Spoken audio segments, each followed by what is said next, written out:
Hello everybody, it's MicheleMarieDalene. Hail Mary me to you. And of course this strange day. It's the 25th.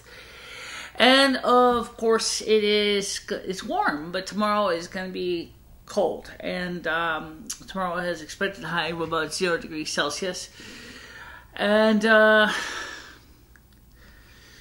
so, wanted to talk to you today about, it's a vlog, so, which means, usually it's short, sweet, and simple. So let's keep it short, sweet, and simple. One of my network switches is acting kind of strange. I think the old switch is kaput. Or pretty close to kaput. I'm not sure how kaput, because, I'm not getting a consistent situation with it. But given the fact I've had the same, so bought the switch used and it's been used for many years around here, it just may just be tired and want to just be retired. So, for the immediate time being, that doesn't shut me down, but I'm starting to run on exhaust fumes here as far as equipment goes, and so I'm kind of a little bit flustered. The other thing is right now I try to work on making this camera. This is the original reason I turned the computer on in the first place. It had nothing to do with the wireless or the wired connection, but that came later on when trying to diagnose some problems. I'm trying to get this Google Plus Hangout set up for this camera working as best as it can be. And the problem is that Google Hangouts has this strange idea to widescreen everything. I mean, what I mean by that is they mask a 4:3 and turn it into a 16:9, which doesn't help me because it only adds more complications to the problem at hand, which is I only got so much bit rate to work with, and so you're taking a potentially an 11 megabits per second signal from the UVC capture device, and you're trying to make, which is 4:3 aspect ratio, 640x480, and you're trying to turn it into something that's widescreen and of 720p. Oh, let me tell you something. I don't know why you're doing that to people, Google Hangouts. Why don't you let them use their widescreen devices in their native resolution if they choose to? I don't see why you need to make everything so complicated. But anyway, so I try to see if I can improve the performance as best I could. I wanted to see, instead of using the wireless connection, if I used the wired connection on the Mac, if it made any difference. It does make a difference, but it's not really enough to really brag about. So I'm just like, what are you doing? What, needed to pause, Mr. Cat? Okay, I'm talking about fame over here. I was not able to really tweak the performance as much as I'd like, and that's a problem. Okay. With the fact is that yes, most things today are wireless. I discovered, to my dismay, there's a lot of wireless networks in my area, and they all are competing for available frequency slots, and so to use wireless connections to do the stuff that I would do means I'd have to compete for available slots against the other guys, and that's just a lot of resources I don't have. So I'm extremely a bit disappointed by the lack of available channels to use. Now,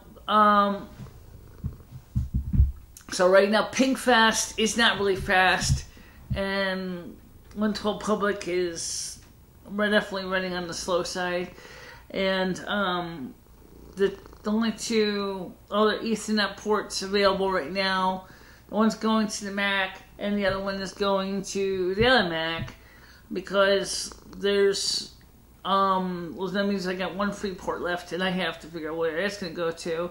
I was going to probably use that for the Raspberry Pi. The problem is I really need to get a new switch, because if I could find out what was wrong with the old switch, I'd be happy. But I'm not having much luck. It looks like it could be a cable problem, but I'm not sure. I'll have to work on it some more. Maybe it might be a good time to go ahead and, again, if I had some money, if I can get some money from you guys, if you guys can help me with the bills, maybe we can fix some of the broken problems with the network's cables and fix them the right way, instead of having it being held together by spit and chewing gum, or quite literally in this case, screws and tape. Okay, now if I can get the right materials I need, I could get this fixed up, and we probably definitely will have good 100% uptime. But right now I can't do much about it. Last night rained so damn hard, the network went down. At the DSL link went down. It came back up a couple hours later, but the rain actually started to flood my kitchen. And so my landlord's wife said that she's gonna have to work. He's gonna have to work on it and find out why it's leaking around the chimney in my kitchen and try to fix that. So hopefully we'll get that fixed soon. Yes, and unless something major goes wrong, we will indeed, of course, be tuned to our Ask Us Anything Tomorrow Live. That is still in our plans. So rest assured, you will see it one way or another. I mean, I don't mean to sound like Blondie when I say that, but one way or another, I'll get it out there. I told you I would. So just be patient, okay? We're trying to fix a lot of things that have gone foobar, and I'm starting to think that part of the problem may be cables, hubs wiring. Yeah, I think the switch is definitely foobar. I think the switch is foobar, but I wonder if it's possibly because of bad solder joints. You tried plugging the cord into another port and it worked a little bit better, but it's old, it's decrepit, it's ancient. It's like, can't you do any better than that? Yeah, I suppose we could do better than that. If I can get some money from people to help me out with the bills, yes, I can. And yeah, right now the one light that's sitting on the chair stand is probably going to have to be put back up on the ceiling, because otherwise it leaves a heck of a shadow in here. But that's not really the biggest problem in the world. So for now, I want to let you know that it will be windy today here in Connecticut, and then of course in the next few days after that it'll be colder. Hopefully the rain will be less of an issue. I mean, it's overcast right now, and that's why. So the video vlog yesterday looked a little bit washed out. I had to set the automatic exposure in ATW, and that doesn't. Only because we had there was a lot of sunlight coming in, and I didn't want to have to keep dialing up the white balance control manually. I just let the camera do the work itself, and to me it looked washed out like that. I'm sorry about that. By the way, that's another thing too. What I did try was setting the camera to automatic exposure, and it was still messed up. Okay. I don't think it's the camera, and I know it's not the camera. I think something in the Mac itself, I'm talking about the iMac, the video driver is not right. And I'm not sure how I can fix that, but I'll have to keep checking it. I'm trying to fix it, because the brightness control is too insanely bright, and even when I'm trying to just do a standard SMPTE color version test, I'm getting really crazy colors and really crazy brightnesses. I can turn it down on the camera by about one more stop than I normally do, and it works better. But still, there's something about the SMPTE part of the system that's not right. The same UVC device on my PowerMac G5 is within SMPTE standards. So I got a feeling I'm going to just have to just kludge it tomorrow and just get it working that way, because you can't do Google Hangouts on my PowerMac G5.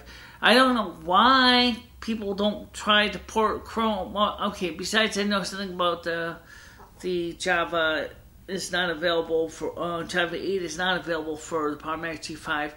I don't know why everybody's doing this to my PowerMac G5. It certainly is a quite capable machine. I'm sure that IBM now that they have released a Power 8 processor for servers, has probably definitely got a Power 8 version of Java, and there probably is a Power 6 version. I don't know why Oracle is just doing this to everybody else out there and hurting everybody else. So who don't want to migrate to the Intel processor or the ARM chip. Yeah, am I going to still try to get my home internet working on the Wi-Fi device? Yes. Okay. You know what? I got a question with that. What's that? What are you going to do about the other stuff? I mean, you sure there's anything wrong with it? I don't know, Loam. All I know is I'm sorry to be snippy, but all I know is that there's something going on with those ports, and they're not making good contact, and I'm thinking is that something is going to foobar with them, and I don't know if there's a solder joint or what. Maybe that's how it is. I could try reflowing the solder on a board and see if that helps any, but honestly, it's an ancient switch. I don't think it's really worth fixing anymore. And the same thing with the old 802.11b router. The same thing, that thing is foobar also. The switch might be fixable, but the router was the wireless card and it is shot. So in essence, you can use it as a 4-port switch. Yeah, I could use it as a 4-port switch, but the problem is that I don't really want a router. I just want a switch. Okay. So I'll have to work on that. Alright, guys. Anyway, I will see you tomorrow night. Hopefully you will show up. I know what you should know, that I've been working really hard to get these videos out there to you. And even if sometimes the picture don't look good, and even if the sound doesn't always sound right, and I'm going to keep trying to get the videos out to you. But you guys have got to do me a favor and try to let me know if you got something to say. Because if you don't tell me if there's something wrong and I don't catch it, then I can't fix it. Because I can't be everywhere all at once to fix problems with the network. And that's where I need you to help us to fix the problems with the internet and stuff, by letting us know if something's wrong. And I will do my best to fix everything I can with the computers. Okay? See you later, guys. Bye-bye.